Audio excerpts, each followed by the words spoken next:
PlayStation is releasing a Microsoft Rewards competitor. We have some more information as to what is going on with Halo Infinite with the lack of content, specifically maps. Got some updates on Skate and Final Fantasy, so let's get into it.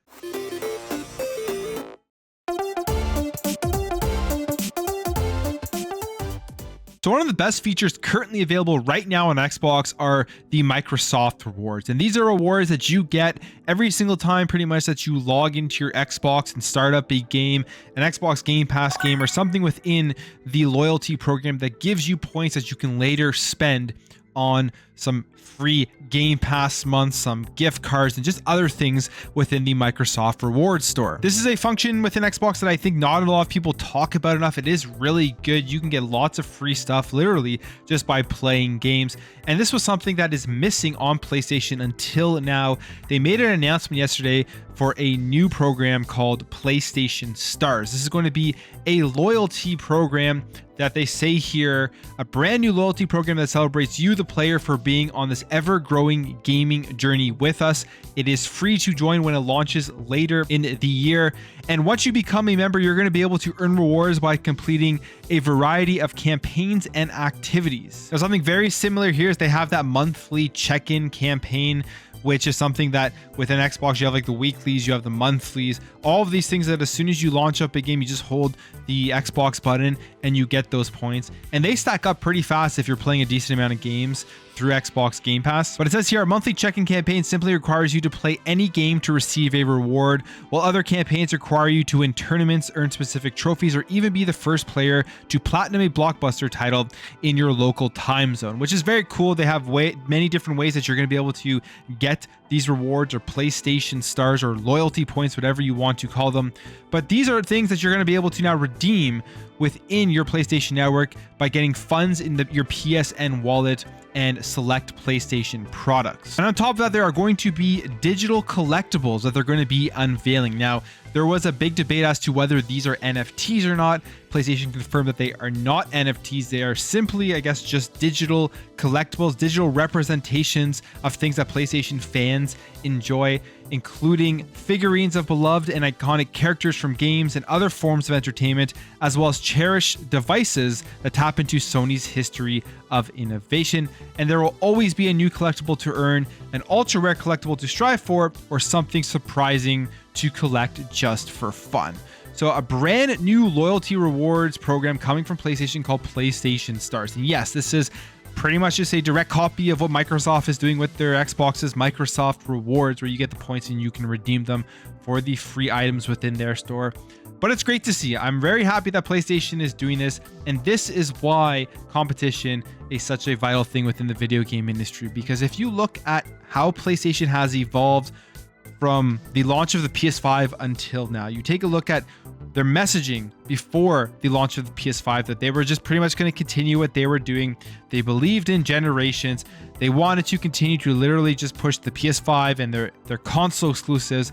And that was a strategy that really worked for them with the PS4. And it seemed like that's what they wanted to do going forward. But as this generation has gone on, all the things that have occurred, the success of Xbox Game Pass, the success of the ecosystem, PlayStation has adapted. And this is just all in all better for gamers. You look at the stuff that's coming out now on PC from PlayStation. You look at the upgraded PlayStation Plus with the premium and extra tiers, which gives you that game subscription catalog of games that they're trying to compete with Xbox Game Pass. Now you look at this, and all in all, this is good stuff that's happening. So great to see that PlayStation Stars is going to be a new loyalty program. If you're somebody that plays on PlayStation more than any other platform, this is definitely going to be for you.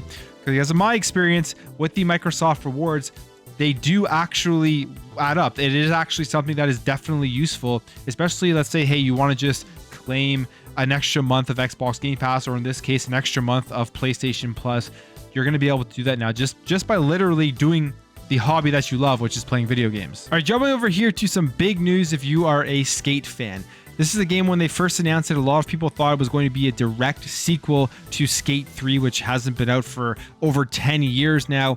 And it was really exciting because it's an incredible skateboarding game. A lot of people wanted it to come back, and we finally got this announcement. But now we have a bunch more information about the name of the game and how the game is going to be built. So it is not going to be called Skate 4. It will officially be called Just Skate, and it is going to be free to play on PlayStation, Xbox, and PC will have cross-play and cross-progression support. Now, this is pretty telling us to the style of game this is going to be. The fact that it is free to play is going to be a games as a service game, which goes in to just naming the game Skate, because it isn't a sequel to Skate 3. It's just a reboot and a remake on a brand new platform. The game will be taking place in San Vansterdam, which is the sister city to Skate and Skate 2, San Van Ilona. And they say here about the reboot and the remake that it means fans shouldn't expect a Skate 5 or 10, but should instead look forward to a skateboarding game that will continue to evolve for a very long time. As they put it, it is Skate, period. So when you hear like something like that, that it's a platform, that it's a games as a service, a lot of people probably have an instant negative reaction to what the game is going to be like. Is it going to be so monetized that it won't be fun and it won't be good and it's going to turn people off? You're going to have to spend thousands of dollars within microtransactions in order to get anywhere in this game. Well, there is also a bit of information on that, as they talked about the rules that they are following in terms of the microtransactions for this game. They have 4 main rules here, and they say there's no pay to win, no map areas are locked behind a paywall. That's a great one. Well, I mean, both of those are great. No paid loot boxes, love to see that, and no paid gameplay advantages. So 4 main pillars that they are basing their microtransactions off of. And by reading that, looking at that, you can tell that they're going to be releasing this game for free, and the majority of the microtransactions are probably going to be for the cosmetics and building out your character and getting him to have a certain skateboard or certain shoes or certain tops and pants, whatever, all that type of stuff. Which for somebody who like me, who just absolutely loves the gameplay, and I generally don't care too much about customizing the look of my character, as long as I can go in, like put the face I want, the hair, whatever. I don't care too much about like the other things that customize characters in a lot of these games. I generally don't spend any money on trying to get the digital shirt or digital shorts that I want in order to be able to have the character look the way I want him to. What I mostly care about is the gameplay, and Skate as a series has been incredible with gameplay. So if they can deliver a huge skateboard world with incredible gameplay, lots of stuff to do, and exciting goals, exciting objectives that you have to complete throughout the game, and it's free to play, I am not too upset right now that this is a free to play game. I'm actually kind of excited to see what they're going to be able to do. Yes, it's EA. Yes, they could definitely screw this up, but I'm going to wait and see to get more information on exactly how this game is going to take place. But right now, if you were somebody who hasn't played the previous Skates, but you like skateboarding games and you didn't want to pay for this game when it came out, you're now just going to be able to jump in and try it for free to play. We don't have a release date. We don't really have any more information on that. We know there is playtesting going on, but hopefully we will get more information and some real gameplay for the new Skate sometime soon. So since the launch of the Xbox Series X and the PlayStation 5, there has been a lot of hurdles that the gaming industry has had to overcome in order to deliver the products and games that we have, with the pandemic and then the ongoing conflict in Ukraine. And we are seeing ripple effects across the entire industry. So there is this article here posted by Windows Central talking about the effects of the conflict in Ukraine across game development within the industry. And there was a really interesting part here about Halo Infinite, something that I don't think a lot of people knew about or would have thought about when thinking, why are there not more Halo Infinite maps? Why is there not more content? Now we're getting a little bit more insight as to why this could be the case. So firstly, this is from an anonymous source. So when there's an anonymous source, you can never take it as 100% fact. This could completely be wrong or made up or anything like that. I don't see why it would be, but Microsoft hasn't commented on this, so we don't 100% know. But they are saying here that one of the big problems going on with Halo Infinite, one of the stumbling blocks that 343 encountered, was the fact that they were using a Russian support studio in order to help them create the multiplayer maps. It says here they were using Sparasoft, and they provided assistance on Halo Infinite by blocking out different multiplayer maps, following the concept art given by 343 Industries and using it to create rough, unfinished drafts of the maps to see what they would look and what they would play like. And then they would take those drafts and then they would get another team to art them out, give them the final assets, and to get the approved art direction, which makes a ton of sense if you sit back and think about the lack of content within Halo Infinite, specifically in terms of map. If this is true, this is probably why it's taking them so long to get more maps out there for the community each and every season. Now, when it comes to Halo Infinite right now, there is a lot of negativity around the game because of the community shrinking, the content not being out there, people still waiting on the fighting for the Halo Infinite co-op.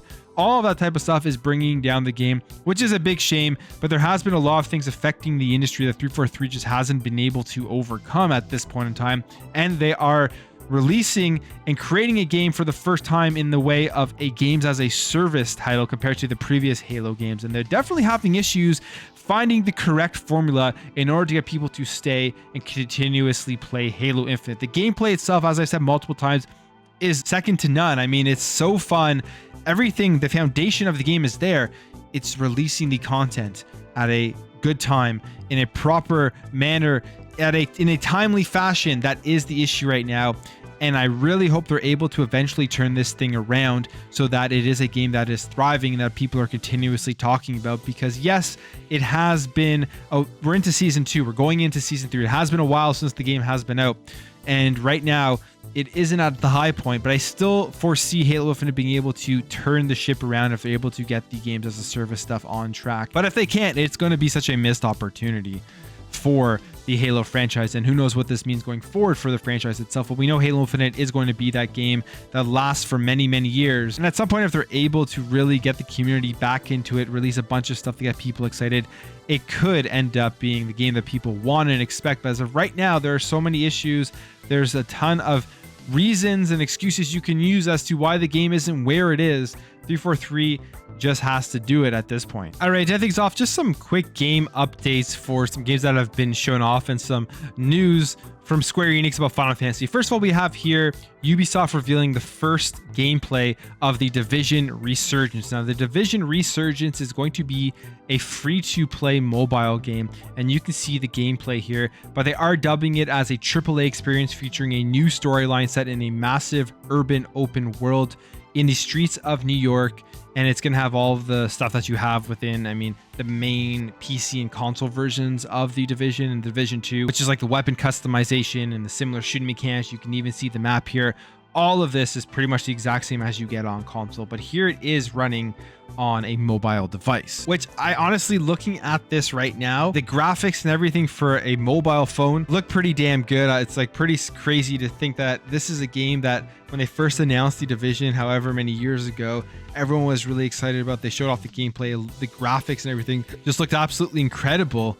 And now we're at a point where we're seeing stuff like this on a phone, just crazy. And the Division, for me personally, I spent a lot of hours, particularly in the Division 2. It's a pretty fun looter shooter. And if you like it, now you're going to be able to just jump into this free-to-play one on your phone at any time. Now, when it comes to the game itself, they say here this open world game is a whole new opus to the Tom Clancy's The Division franchise with a new storyline, villains, and factions. As a player, you'll be plunged into an independent campaign from the Division 1 and the Division 2. So that's good. You're going to be learning completely new stories with this mobile version of the game. And they say here, as an agent of the strategic Homeland Division, your mission is to restore order, to protect civilians against hostile factions, and help them rebuild a better future, which is the Division storyline in every single game. That's pretty much the goal of it. Now, like I said, this looks pretty good for a mobile game. As somebody who doesn't play any mobile games whatsoever, I would consider checking this out, especially because they will be free to play. Just download it, see if it's for you. The biggest question everybody will have with a game like this is, what are the microtransactions? How are they going to affect the game? And how much monetization is involved in a game like this? And will it ruin the actual core gameplay? Something that a lot of people have been debating about, complaining about with Diablo Immortal, even though that game is still making a ton of money. So we'll have to wait and see how that all works. There's going to be tons of monetization within this. I mean, they have to. It is free to play, but hopefully they're going to keep it to just cosmetics. Hopefully there's nothing in there that's going to affect the gameplay. Like, you're not going to be able to spend $100 and get a gun that's going to absolutely just destroy and be better than any gun out there in the game.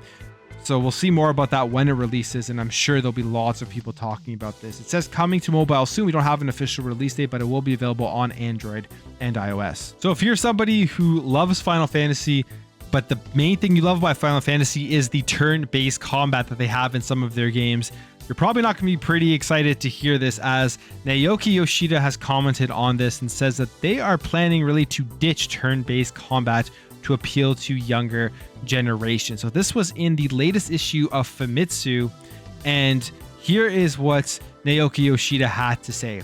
I'm from a generation that grew up with command and turn-based RPGs. I think I understand how interesting and immersive it can be. On the other hand, for the past decade or so, I've seen quite a number of opinions saying I don't understand the attraction of selecting commands in video games. This opinion is only increasing, particularly with the younger audiences who do not typically play RPGs. For several console generations now, all character expressions can be done in real time. Actions such as press the trigger and your character will shoot a gun, and press the button and your character will swing their swords, can now be easily expressed without going through a command system. It's now common for gamers younger than me to love such games. As a result, it seems that it does not make sense to go through a command prompt such as battle to make a decision during a battle.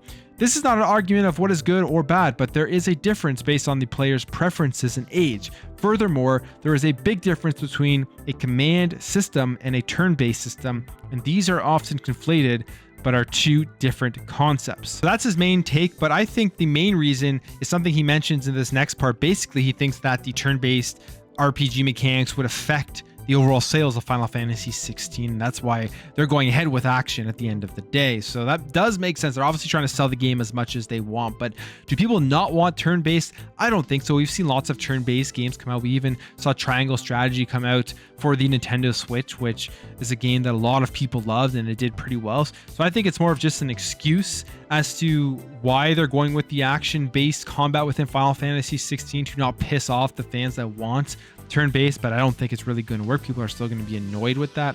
But Final Fantasy 16 we know is a timed console exclusive for PlayStation 5.